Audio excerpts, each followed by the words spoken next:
Welcome, everyone, to the new web series and podcast, Truth Matters, a show that's created for those who are seeking the truth in a world of increasing deception and strategic misinformation.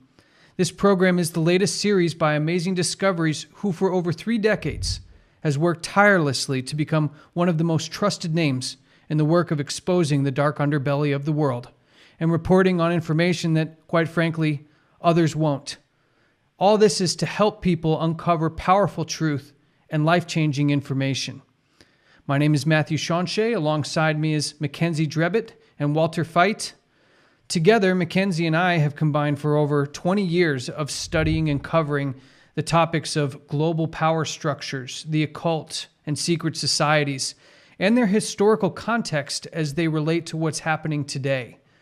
Joining us is one of the world's leading experts on the occult and the inner workings of secret society, who for over 40 years has been giving lectures across the world, giving those who have heard him real, tangible evidence for who's running the world and what the goals are for these people. So if you're the type of person who's feeling like something is wrong with the world, but you're not exactly sure what it is, if you're sitting there looking at 2020 and noticing that things have gotten really strange really quickly, and you want to get to the bottom of what's really going on and why, this program is for you.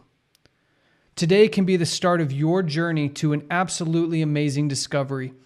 So let's peel back the layers of what's been covering the truth from the eyes and the ears of those who deserve to know it.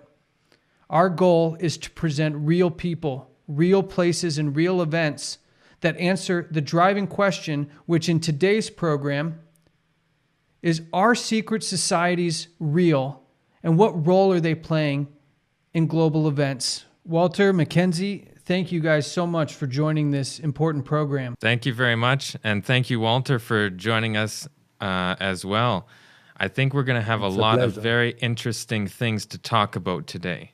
So, Mackenzie, when you and I were talking about starting this program with Walter, what's the type of person that you thought of that would really be helped by something like this? Well, going back, there's a lot of things that are happening in the world this year, especially, that people don't have a lot of answers for. I know some people who there's only a few things that they think to themselves, either that they don't like certain politicians, that they like certain politicians, but they don't actually know what's really going on. And some of the things that they're seeing behind the scenes, or so-called, is QAnon, this secret organization. No one really knows what they're doing. But is that really like the end product? Is that really all we're looking for? Is that we don't like certain people and that they have this ring? What is this thing that people are looking to? Because they know that something's wrong. They don't like what's being done. They see that things are being done don't seem right, but that's about as far as it goes. They don't know where to go from there. They don't know what they're looking for. Yeah, and it seems like most people, when you ask them who's running the world and why, you'll get answers like it's the banking cartels, it's the large corporation and tech companies, it's governments. But Walter, if you were to try to help frame someone's mindset who may not fully understand what role these people have with these other organizations, these more secretive organizations, what kind of mindset would you help that person have to understand the type of conversation we're going to have here? Well, that which you hear in the world, that which is portrayed by the media, that which sets the mindset for people to say it's the banking cartels, or it's a secret society behind a secret society, or it's the Zionists. Whatever it is that you're seeing and that is impressing you is probably not what's running the show. Because if you really want to be secret, then you have to set up front organizations. And front organizations bear the brunt of whatever feelings people have, or emotions, or whatever thoughts they have. And the front organization acts like a lightning rod. They take the strike when the real movers and shakers behind the scenes get away scot-free. So basically what we need to do is separate those fronts from the actual organization or society and what their real thoughts or ideologies are behind that. Absolutely. And I think it's important that our viewers and listeners understand that we're taking you on a very specific journey.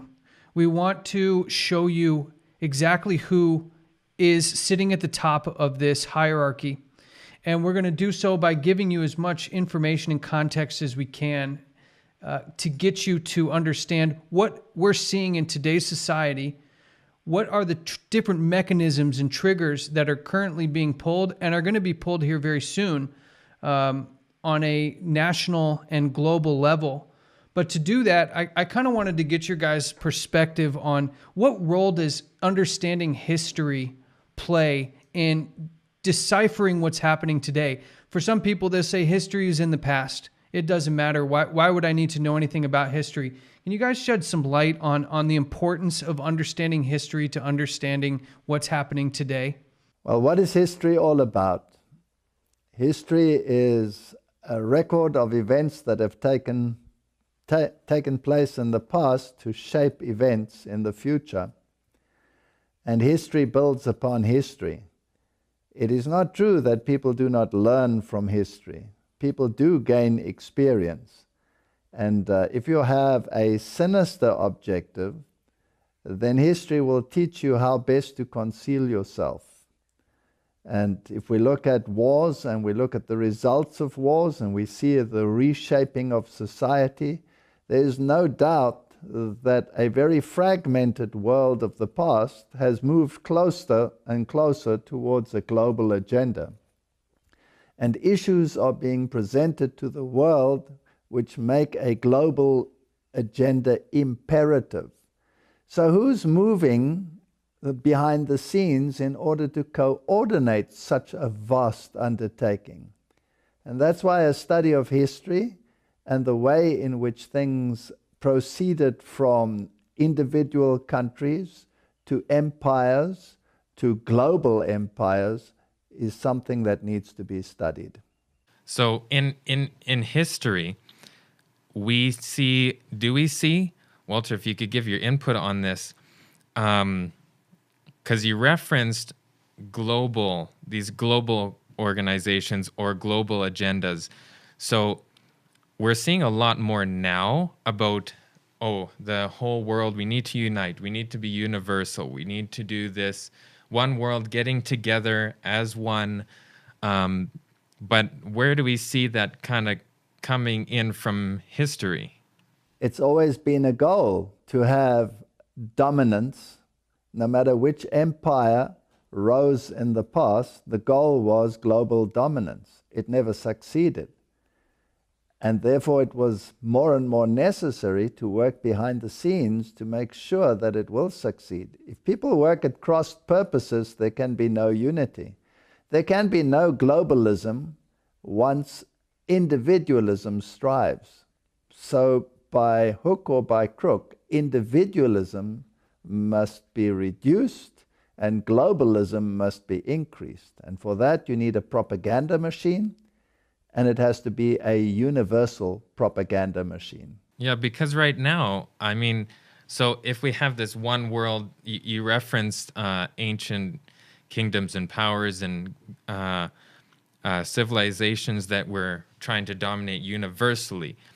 So, but with now, how do we see this universal dominance? Because we have all these separate little countries in the world, and how is there this one power that's trying to dominate that? So is there a connection here between all these different countries, these different powers? Well, if you look at the world today, you might have all these countries which seem to be separate from each other, but all of them are connected by one media. There's only one media system. There's only one major news organization in the world from which all news is disseminated to the entire world. If you had to put all the television screens of the world, of the various countries, side by side, you'd hear the same rhetoric, the same pictures, the same news, the same propaganda, adapted proportionally to whatever nation it is, but is the same information. And it is information that moves people in a certain direction. And I find it interesting that we're sitting here in 2020. We're talking about history as it relates to current events, and that there's been this current of some power as it seemingly changes through history, but the goal remains the same, which is global unification and domination. Now, we've seen this year alone maybe some of the most widespread unification when it comes to how countries have handled the current health crisis. Can we use what we're seeing today as almost maybe a mechanism by which to bring about unification, maybe not in the traditional sense of powers overcoming and overtaking other world powers, that we're actually seeing this same strategy implemented, the same goal being implemented using maybe different means with the public pandemic? Well, I remember back when 9/11 was happening, that it was referenced as an opportunity to invoke change. So we have this now universal platform to invoke some sort of change. Now, what that change is the big question. It's interesting that people that have a very clear global agenda in the past, like Henry Kissinger, for example, is known to have said that a major crisis would unite the world. Now the question is, the major crisis that we have, or those that will come, are they as real as they appear to be, or are they steered by some outside source? And it's interesting that the various countries in this global pandemic that we've had different strategies. And the argument was that some countries failed and some countries did not fail because there was no global strategy. It's a very strange argument, because who can guarantee that a global strategy will be the correct one and not the individual one? So, in my opinion, if there were many, many varieties of approaches, the one that works is the one that you can learn from. To have a global one from the beginning is not necessarily a guarantee that it will be the right one. So then we see a lot of people commenting, or at least it's almost a movement of people commenting, not just individuals, saying that we need a global fix, or we need a global movement. An individual one isn't going to work. So who then is the one initiating these thoughts, these comments? Because that doesn't come from people. People are at least right now still very nationalist. I'm, very American or very Canadian or very whatever country you want to put there. So how are we getting this shift? Well, let me say that it's very multifaceted. There isn't one solution for a particular crisis. They seem to have connected them to many, many issues. It's not just a health crisis. It's a climate crisis. It's not just a climate crisis. It is an ideological crisis. You have the secular world. You have the economic world. You have the religious world. You have the atheistic world, you have the humanist world, and everybody is clamoring for a portion of the pie. How do you arrange that pie so that everybody is satisfied, but the mechanism is moving in a particular direction? That takes a strategy that is almost over and beyond any form of individual strategy. We're seeing this push by a lot of very influential people, and they're all having the same message. So obviously they're having the same thoughts, and they're connected in some way ideologically on these things in whatever facet it may be, because like you said, it's more than one issue. But somehow, for the majority anyways, they're all talking about the same things, and it's the same solution. So they must be connected ideologically somehow. You just have to look at the television screens and look at the faces that regularly appear.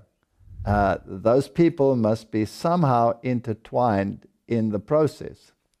Then you have to ask yourself the question, do these people act independently as you look at them, or do they on occasion meet in secret conclaves?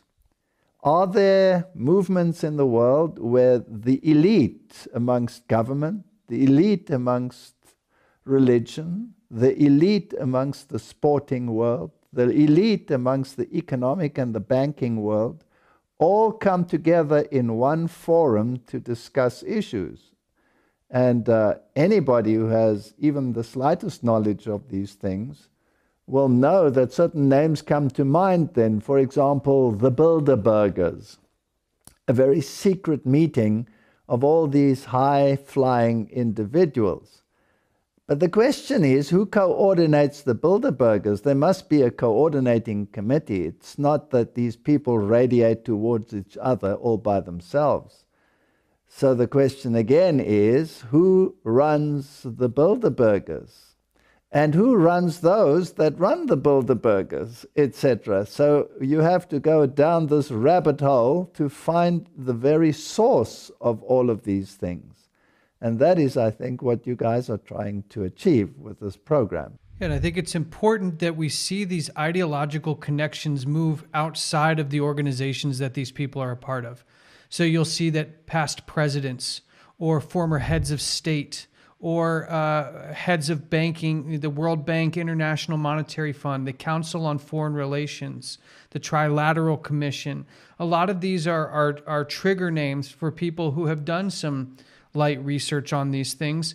But where we really see the ideological alignments come in seems to be when we cross this threshold into their outside of their public life or public positions. And we start to find some very interesting relationships happening behind the scenes. And so I kind of want to take us back in history a little bit and show that this is not a new event. This is not a new byproduct of modern society. And I'd like to use an event that most people are familiar with, but probably know very little about the real history of. And that's Friday the 13th. And this is a day known by most people as something that's very spooky or has some strange, negative, dark connotations to it. But I think if we look at the origin story of Friday the 13th, we can see some of these societies, one very prominent society at the time, having a very public historic event that is allows for conjecture or speculation to be put aside, because we actually see that history has played out. Can Walter, can you give us a little background on the real story behind Friday the 13th? Well, there was a man who was called Desmoulins, and this particular individual came into conflict with the French government. And they belonged to a secret society which was called the Knights Templars. And these people had amassed huge fortunes and tremendous power by starting basically what is today the modern banking system, with its interest and all of these issues designed to create wealth. And once this organization had succeeded in gaining power over the wealth of not only the nobility, but basically over the entire populace, including governments and kings and rulers, then it came to the point where this organization was demonized, rightly or wrongly, by the French government, and Desmoulins was sentenced to death. And this date on which these events took place became a very prominent feature in secret societies.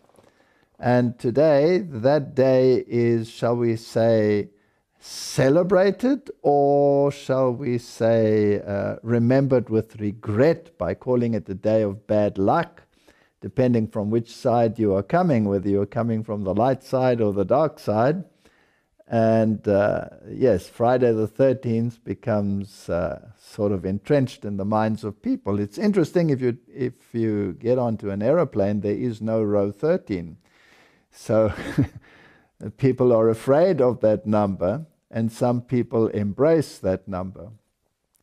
Well, it is a fact of history that these organizations didn't just disappear overnight, but morphed and were represented by other organizations and incorporated and expanded.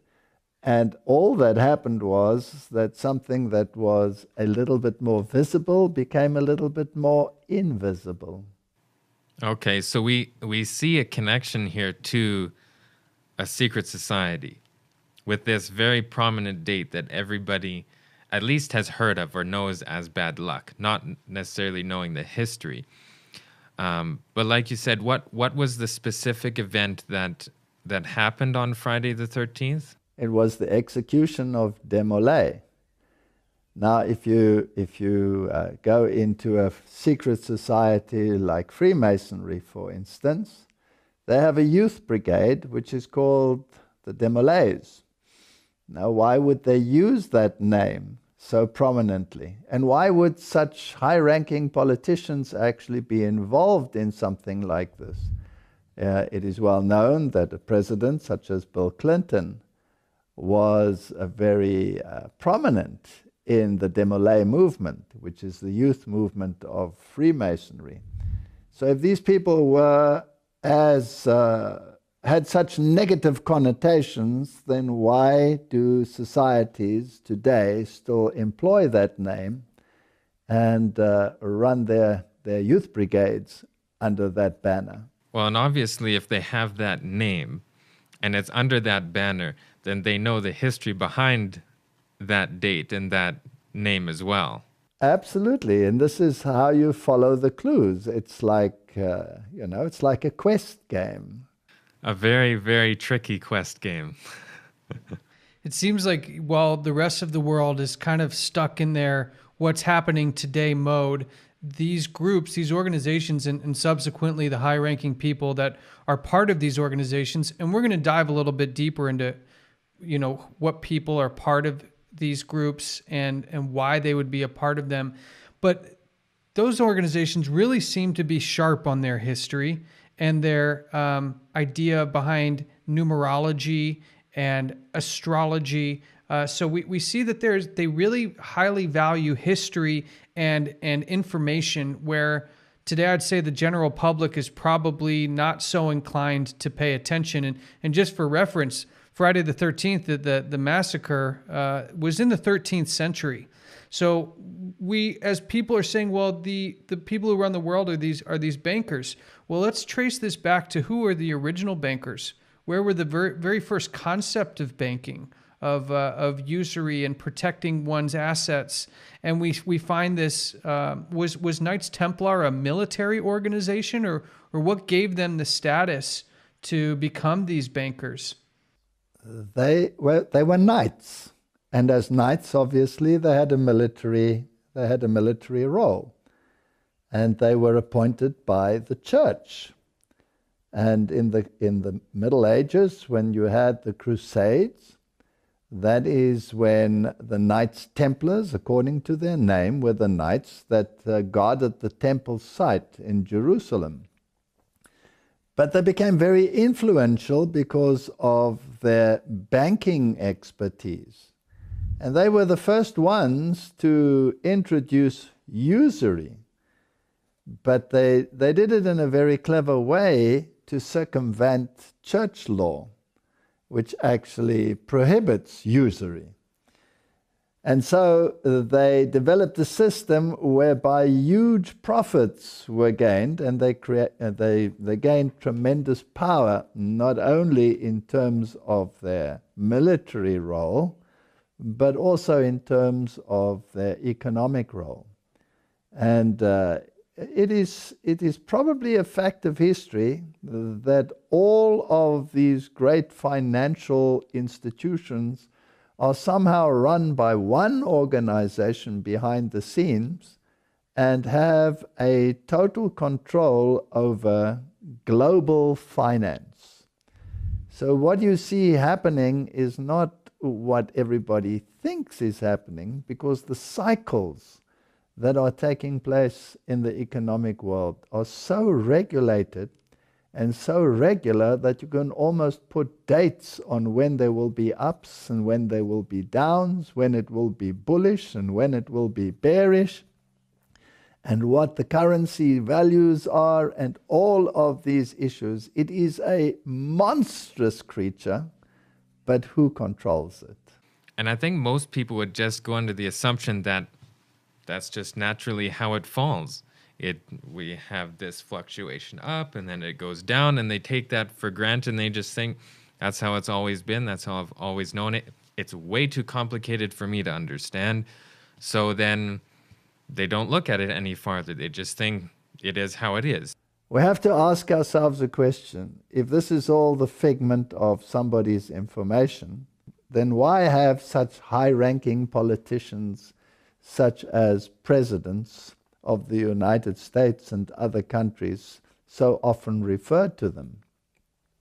Why did Abraham Lincoln already warn against these organizations that were undermining the powers that be? Why did JFK warn against issues like this? Why did the George Bushes refer to secret societies and their powers? Why did religious institutions warn against them? If they are irrelevant, why all these warnings?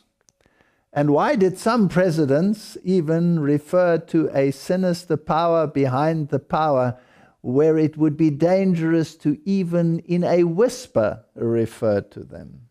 There must be something behind it. Where there is smoke, there is a fire. Let's take the chance to actually listen to a speech from JFK in 1961, where he refers to exactly what Walter is talking about here. Ladies and gentlemen, the very word secrecy is repugnant in a free and open society, and we are, as a people, inherently and historically opposed to secret societies, to secret oaths, and to secret proceedings.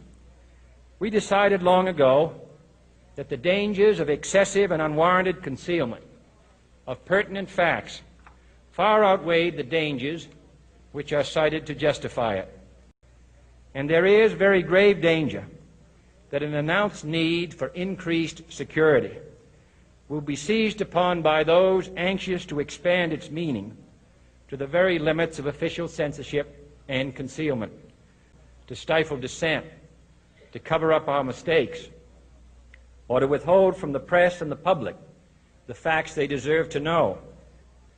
For we are opposed around the world by a monolithic and ruthless conspiracy that relies primarily on covert means for expanding its sphere of influence, on infiltration instead of invasion, on subversion instead of elections, on intimidation instead of free choice, on guerrillas by night instead of armies by day. It is a system which has conscripted vast human and material resources into the building of a tightly knit, highly efficient machine that combines military, diplomatic, intelligence, economic, scientific, and political operations. Its preparations are concealed, not published. Its mistakes are buried, not headlined. Its dissenters are silenced, not praised. No expenditure is questioned, no rumor is printed, no secret is revealed. But I am asking your help in the tremendous task of informing and alerting the American people. And that is why our press was protected by the First Amendment, the only business in America specifically protected by the Constitution, not primarily to amuse and entertain, not to emphasize the trivial and the sentimental, for it is no longer far away and foreign, but close at hand and local. Confident that with your help, man will be what he was born to be, free and independent. It's quite incredible that in the 1960s we have the President of the United States, who I imagine if we were in, say, a court of law, an eyewitness testimony and a high-ranking official of his nature would be taken as the highest form of evidence. Walter, what kind of system? Is this the same system that is manipulating? You mentioned the markets going up and down. Is this system controlling all these different aspects of our society, including the financial markets and maybe even our spiritual daily lives? Is there that much control, as he alluded to, in the scientific community and in the intelligence community? Is that same power still active and manipulating today as they were clearly in the 1960s? Absolutely. But it's so subtle that even sometimes those that are involved at the highest level do not understand the machinations behind it. You know, it's interesting that all of these things happen in the name of freedom and independence. Who defines the freedom? Who defines the independence? Which organization and which ideology determines what freedom is? Do they set boundaries for the freedom? Is freedom perhaps something that is only to be aligned with some common denominator?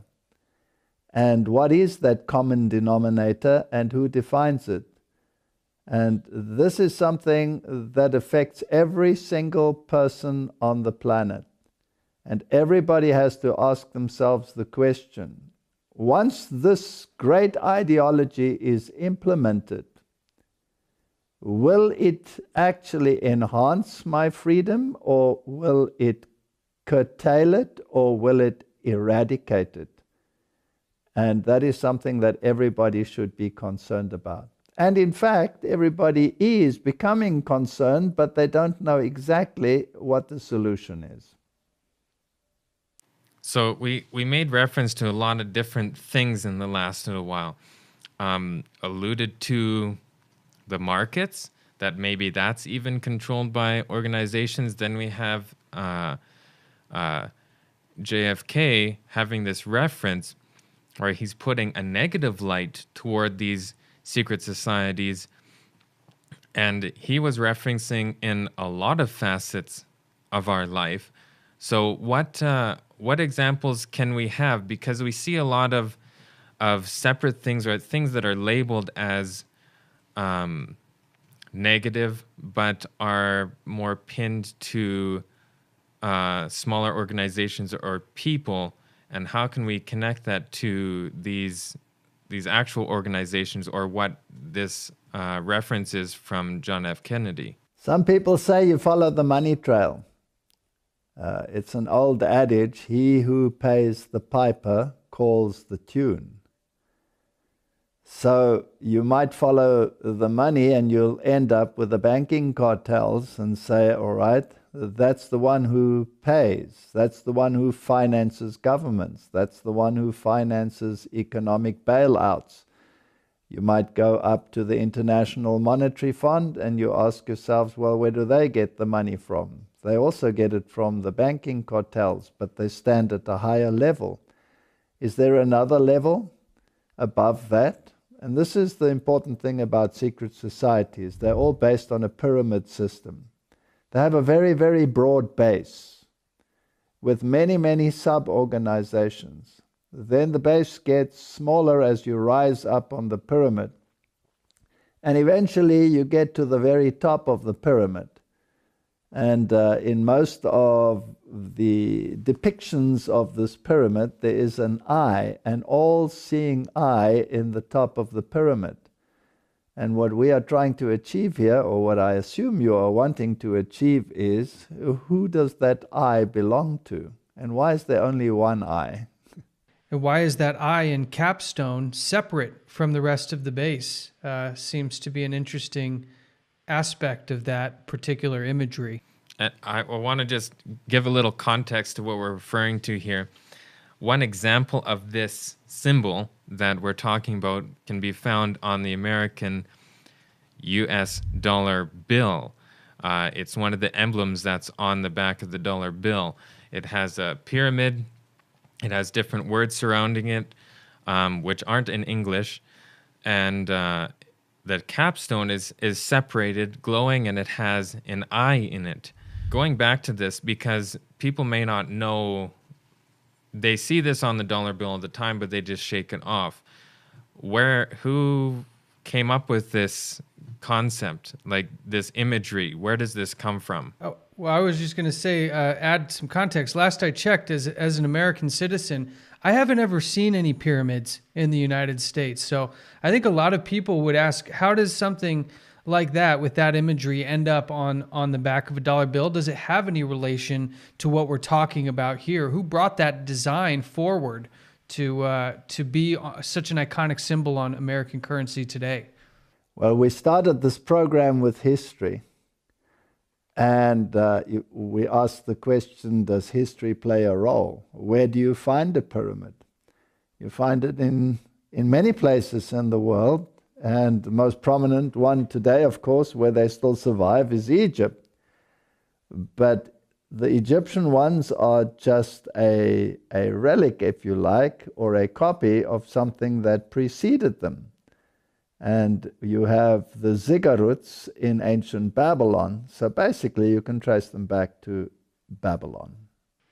Well, and it's interesting because it brings up that I did some research many years ago about who actually brought this design to the table. Because when you really think about the process, it doesn't just accidentally end up on the back of a currency.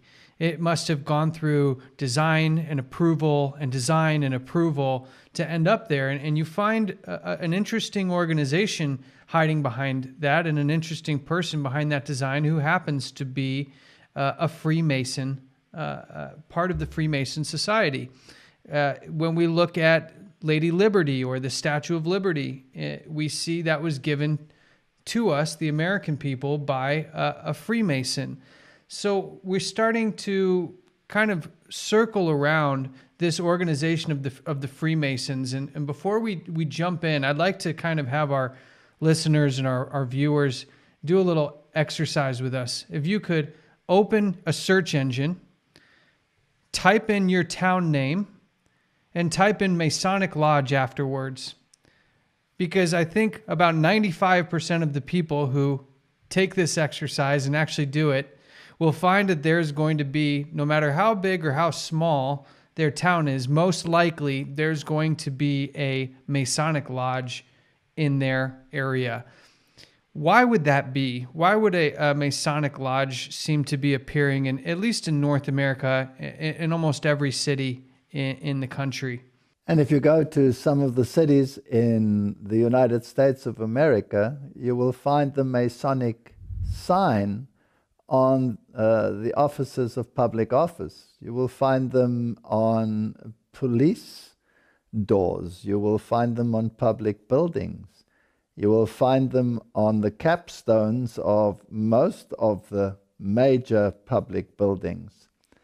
And if you go back in history to George Washington, he laid the foundations of many of the buildings with the Masonic capstone. So yes, and as you mentioned, the dollar note, that was brought in by vice presidents of the United States and placed on the dollar note. So these things have a long history, and you can trace them, as we said, all the way back to a philosophy which originated in ancient Babylon. When you look at some of the layout of a city like Washington, D.C. There's an interesting book called The Secret Architecture of Washington, D.C., and you'll find that whole cities have been designed to mimic Masonic emblems, Masonic symbolism, Masonic geometric structures. Inside of the Washington Monument, we find very interesting Masonic symbolisms. And in fact, the Washington Monument itself has some hearkening to ancient Egypt and ancient Babylon. How does somebody pull that off? I mean, we're talking about a whole city and some of the most iconic images and monuments in American history having such connection with this one organization, the Freemasons, and to what seems like Egyptian and Babylonian cultures. Power begets power. You don't get into the echelons of power unless you have the access to that power, or the power has access to you. It seems to be all very free and democratic, but in actual fact, when you go down that rabbit hole, there is no free democratic system in the world. It is steered, and that becomes pretty obvious. You just have to look at a simple thing like bloodlines, for example, and you can do a search, as you said, on the search engines to see what the echelons of power in the United States, for example, entails. How are they related? And you will see that they all run according to certain bloodlines, which is way beyond chance. Well, and to that end, we're on the eve of maybe the most interesting presidential election in history. What many people don't know, though, is in a previous U.S. presidential election, we had two presidential candidates, John Kerry and George Bush, both of whom were part of the organization known as Skull and Bones at Yale. And both actually admitted as much. Let's take a listen to John Kerry and George Bush admit that they were part of a secret organization called Skull and Bones. You both were members of Skull and Bones, a secret society at Yale. What does that tell us? Not much, because it's a secret. Is there a secret handshake? Is there a secret code? I wish there were something secret I could manifest. 322, a secret number? There are all kinds of secrets, Tim, but one thing is not a secret. I disagree with this president's direction that he's taking the country. We can do a better job, and I intend to do it. And we'll be watching. Be safe on the campaign trail. John Kerry, thanks for joining us. And we'll be right back. You were both in Skull and Bones, the secret society. It's so secret we can't talk about it. What does that mean for America? The conspiracy theorists are going to go I'm wild. sure they are. I don't know. I haven't seen the red Number paper. 322? First of all, he's not the nominee. And, look, I look for... Are you prepared to lose? No, I'm not going to lose. And when we take into context what we're seeing here, they were two presidential candidates running against each other, admitting that they were both from the same organization and that the nature of that organization was so secretive that they wouldn't even answer questions other than saying that it's a secret. And I think that really shapes with our viewers here that what we're talking about is not a figment of the imagination. We see JFK when he told us in his speech that it combines military, diplomatic, intelligence, economic, scientific, and political operations, that this is something that we need to dive into deeper. And it's also very interesting to see that we have apparently two opposing parties, but they're both part of the same organization, secret organization behind the scenes, which we'll take a closer look at in the next episode.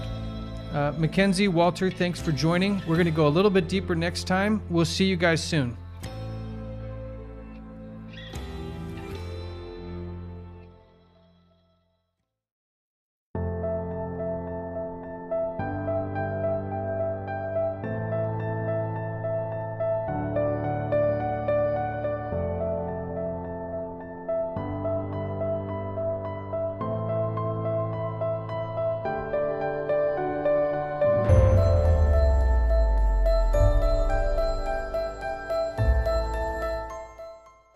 Hi YouTube, I'm Walter Veit from Amazing Discoveries. If you'd like to learn more or you would like to subscribe, then visit our webpage, donate, share, and we would like to hear from you.